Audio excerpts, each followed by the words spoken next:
Quick little video about some changes to our outdoor orchard or food forest. Some things that I did this October in Saskatchewan, Canada.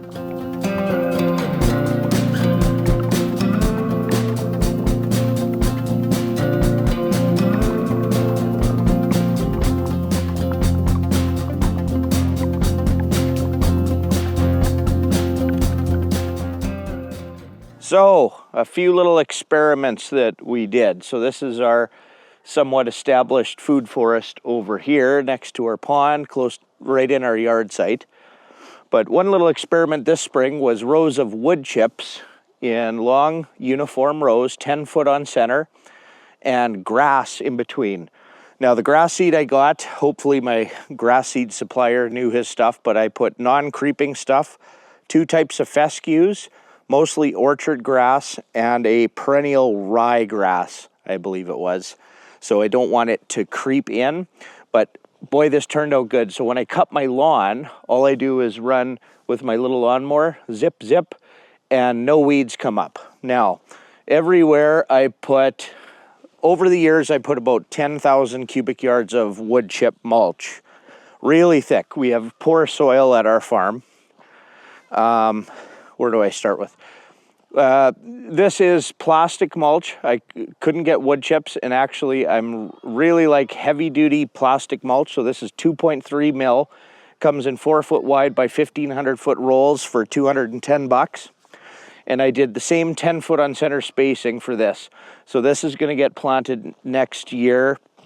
And in here, my wife just currently has some perennial flowers, baby Saskatoon berries. I think there's some more rhubarb, some little cherry transplants, and then some non-fruiting plants or trees as well, like a Okanese hybrid poplar, fast growing for shelter. I think Curtis Stone and Canadian Prepper tried it, but a syntropic food forest, and Dakota Cohen, if you want some info on that, he's probably the master at it. Just go look him up. I did a podcast with him before. But plastic mulch I really like as well. So this is really good compost, composted wood chips, and then I rototilled it really, really well, all the weeds out, seeded it in grass, put the plastic mulch in, reseeded it with grass, harrowed it in, and packed it actually just with my flat golf cart tires, just went ripping around. So this might germinate this fall. I maybe should have waited a little bit closer to winter, but I want the grass to get a head start when the snow melts to be the first thing that grows. So a good time to plant grass is really, really late fall, early winter. Drip lines. So each row I have, I dug a trench and I have a 3/4 inch line with a valve on each one of my rows. Now, I actually like, because this isn't used, going to be using a harvester, but I started out with curved rows, kind of followed my land. And it's kind of nice because when the trees get big, the sight line, you're not going to be able to see like straight commercially rows. However, this is much easier to do straight commercial rows, plastic mulch, and grass in between. It's much easier to maintain, and trust me, I've done a lot of experiments. So, wood chipping in here. 10,000 cubic yards of wood chips in this maybe, I don't know, 1.5 acres or something area. Anywhere from 2 feet thick to 1 foot thick kind of thing. And it works really, really well for the first little while. Wood chip mulch keeps the moisture in. When it rains, you can walk on it. It's very good for soil health, but if you don't keep adding, the soil is deficient in a bunch of things and it's breaking down. So the soil is eating all the wood chips, breaking down into beautiful soil, and then that soil, if nothing else is going to grow in it or you don't put more mulch on it, the weeds come. And it's too much to pick weeds. Now you don't want to rototill wood chips. It'll tie up the nitrogen in, but this, I haven't put wood chips down for, this will be the second summer I haven't put wood chips down. And it's essentially not mulch anymore. It was like compost soil with weeds in it. So I rototilled everything and I seeded that to the same type of non-creeping grass. So what's easier than weeding and dealing with that and having to rototill and having to keep and add mulch, I built my soil. Now I'm planting grass in there. Now the only places that I have to mulch now are in my rows. So this row of apple trees, choke cherries, whatever stuff way down there. Actually, I'll turn the camera around so you don't have to look at me. So curved rows, because I followed the natural kind of line. So our pond's down there. So I have 1, 2 smaller rows of grass, and then this is a bigger row of grass. I could almost squeeze in another row of bushes or something there. And then this row goes around, and then this is the more commercially style, straight, easy to maintain stuff in there. So it's going to be a lot more cutting grass, but you know, every couple of weeks or something, maybe you do your meditation on the lawnmower. So everything's almost lost its leaves. This is just a maple, but we can get syrup from that, and that's just a fast-growing natural tree to us, kind of shelter. I believe these are plums. We haven't got plums yet. A load of apples this year. Unfortunately, the yellow jacket wasps were terribly bad and attacking those if you don't pick them. Saskatoon berries, some more baby Saskatoon berries with flowers in between. Some garbage that I harrowed out, some of the weeds. I got to clean that up in between apple trees. But in between some of the apple trees, chives I've got, and walking onions, or Egyptian onions. In between apple trees, there's a rhubarb patch, and look at all the thistles. That's essentially what the wood chips were turning into. So wood chips are great if you keep adding mulch to it and don't mind weeding for the rest of your life. But what's much easier is grass. So I'm going to have to cut around with my little lawnmower and have my meditation on there twice or once every 2 weeks. Any weeding, my lawnmower has a bagger on it. I'm thinking what I can do is pull out weeds out of there, throw it on the lawn before I cut, and then bag it up, and then go give that to the chickens or something, and get the weed seeds out of here. But it's too much to weed, and if you can't get the mulch consistently, then it just doesn't work. So this is very, very, very loose and nice soil, seeded to grass now, just black, and a couple feet of it everywhere. So this is lots of nutrition in here. That's an Evans cherry, a bunch of suckers that we keep taking out and expanding the orchard with. I don't know what this is, plum and stuff. Big choke cherries. All summer the kids were eating out of here. Here's the other problem with wood chips. First, this is the University of Saskatchewan Romance Series sour cherries. That when we first did that, the cherries are small, but they're sweet. But all the fruit that we grow in the north is more of a sour fruit. I didn't know what to do with them. It's too much work pitting it. But we got a steam juicer, and my wife makes a juice that's very thick. This is now our favorite fruit tree and most beneficial now that we have that steam juicer. But we had another problem with wood chips. I created beautiful, light, fluffy soil that's really easy to dig. And what does that give you? Voles. A vole killed this established cherry. A plum. What else did it kill? Another plum over here. It ate the bark off. I don't know if you can see from the spring, but it's completely dead. A vole was in here. These are Nanking bushes, hascaps, apple. I got a hazelnut started, and it's not doing much though, hazelnut. Yeah. Okay, let's go over here. So this is all going to be nice grass and look like a finished lawn next year is the idea. They just had 75% off. So what did we plant? Plum. So this established plum we haven't got fruit on yet. And our other plum, maybe it's too far away, or pear. Pears need a pollinator. So we got 1, 2 pear. Put 2 plums, another big pear, and I think that's a plum, a couple types of raspberries in between plum or pear trees. So we got apple, could put something in between, or we had dill in this, but the weeds took it over, so I got rid of it for now. The big tree, currant, big tree, raspberry, big tree, raspberry, big tree. So it's kind of the syntropic food forest style. And then trying to shelter us in with spruce, willow, non-edible crab apple, Siberian apple, hardy apple, and create shelter for us in here. But what I should also do is in the food forest be planting more trees like an elm over there,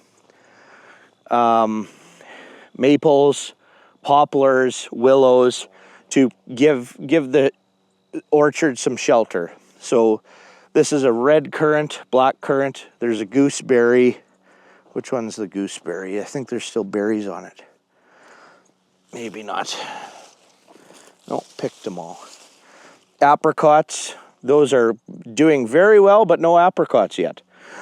Now, here's another mistake I made.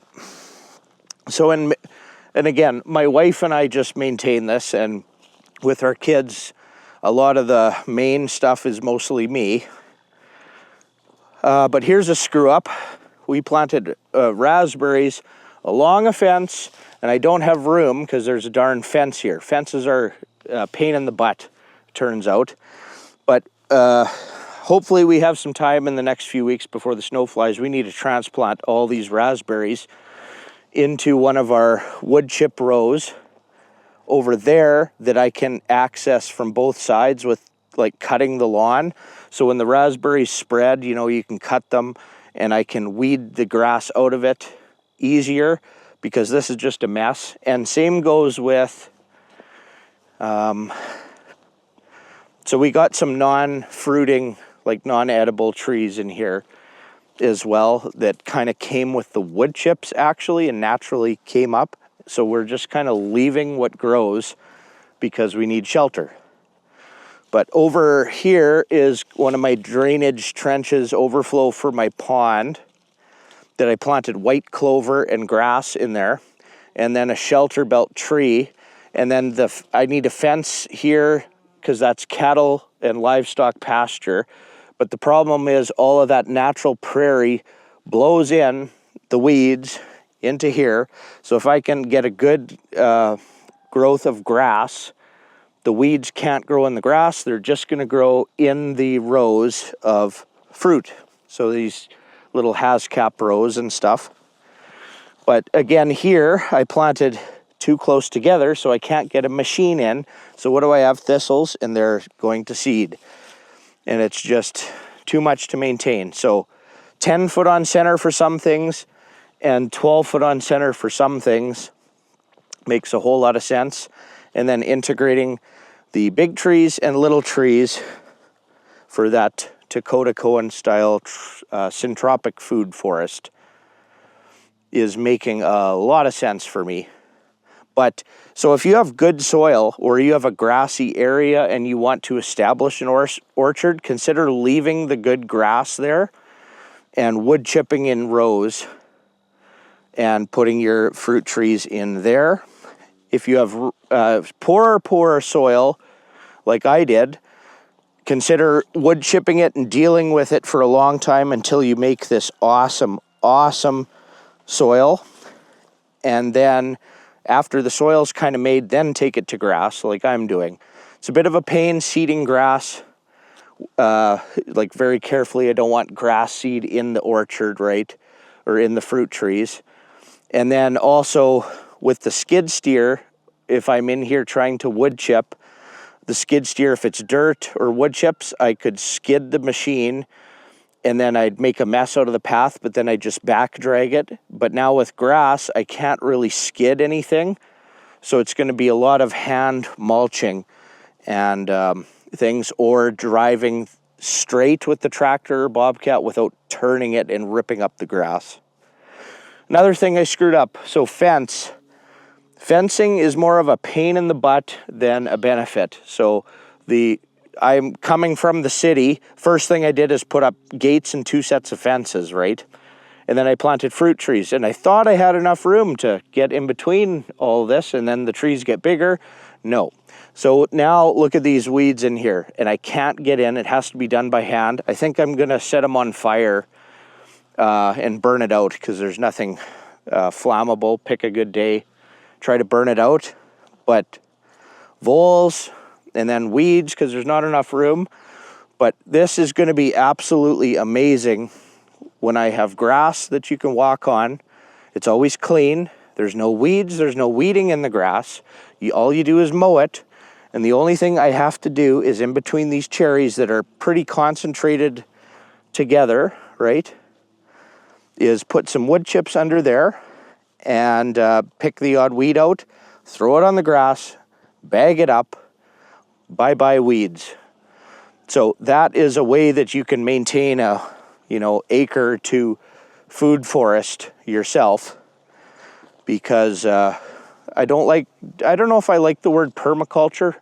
It's more like you still need a human all the time to do these things, but making it as easy as possible, and things work together and as least amount of work as you possibly can. But there's no such thing as doing something and having no work. So wife had some flowers, but again, the weeds taken over in here, so some perennials. So wood chipping and that, but just have a look. It's going to be grass that I mow with no weeds in it, because it's grass now. And then flowers and food or whatever we're doing, grass, trees and fruit trees and stuff in between. Lots of grass. I could actually plant another thing in there. Same thing, apple. We had chamomile in this one that got overtaken by weeds.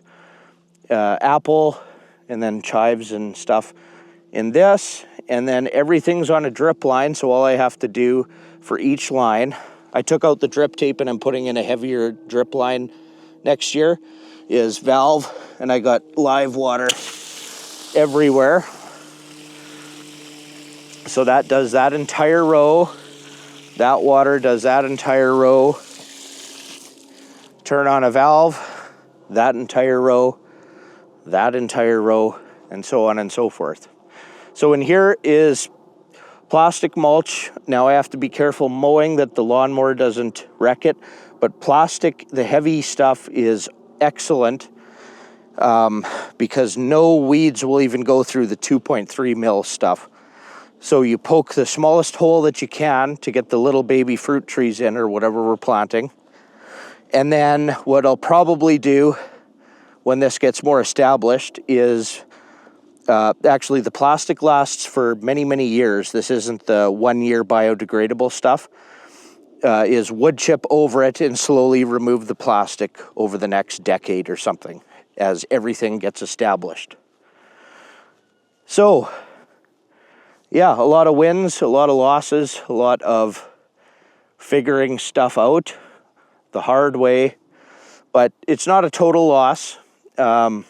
Putting all those wood chips and all that time hauling and all the tree trimming services that brought them wasn't a loss, because now I have awesome soil.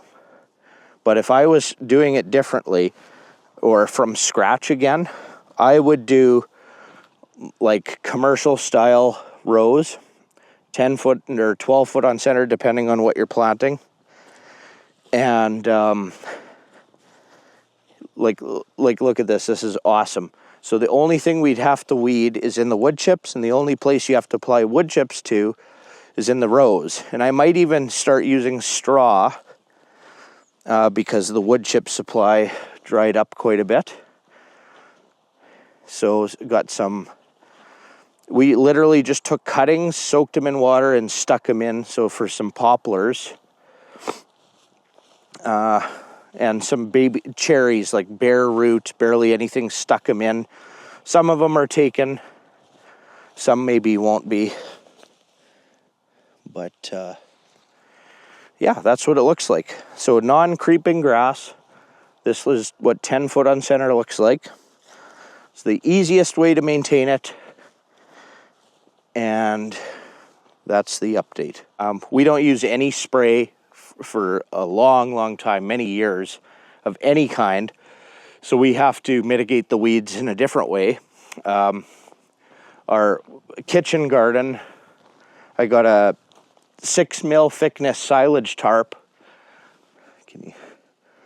and put it over the kitchen garden over here. So that's to try to kill all the weeds and the weed seeds over the winter, cook everything out of there, and kind of give us a fresh start. And then I left this area for if I can ever swing to build a big house. I left the building site. So if I build a big house, it'll essentially be walking out into an established orchard out of the house kitchen kind of thing. If you haven't started this, I hope maybe this is some motivation and stuff, but I think our oldest tree must be 7 or 8 years old now. And all summer long, kids are out there with pails and just eating off of the orchard. So, and it was plentiful.